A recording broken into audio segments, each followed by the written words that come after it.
ఇటువంటి కృష్ణయ్య గారు లాంటి వాళ్ళు కొన్ని వేల మంది బాధితులు ఈ చట్టం ద్వారా, నాటి చట్టం ద్వారా ప్రత్యక్షంగా నష్టం కలిగింది అని తమరికి ఈ వేదిక ద్వారా తెలియజేస్తున్నాను. అధ్యక్ష, మనం చిన్నప్పుడు చదువుకున్నాం. ఒక పిట్ట కథ మీకు చెప్పాల్సిన అవసరం ఉంది అధ్యక్ష.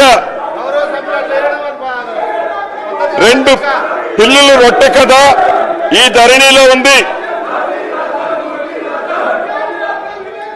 ఏదైతే 2 పిల్లుల మధ్య ఒక రొట్టె కథ గ్రామీణ ప్రాంతాల్లో కథలుగా చెప్పుకుంటారు అధ్యక్ష. ఆ కథ ఏంటంటే, ఒక రొట్టె ముక్క, 2 రొట్టె ముక్కలు ఉంటాయి అధ్యక్ష. ఆ రొట్టె ముక్కలో ఒక పిల్లి ఆ సైజ్ ఎక్కువ ఉందని, ఇంకొక పిల్లి ఈ సైజ్ ఎక్కువ ఉందని కోతి పంచాయతీ చేస్తుంది అధ్యక్ష.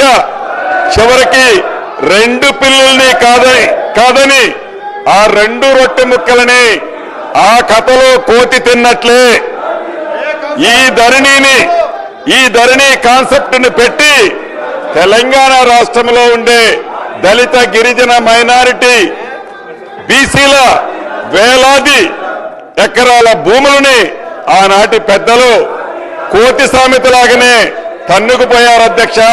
ఈ ధరణిని పెట్టి అదే రకంగా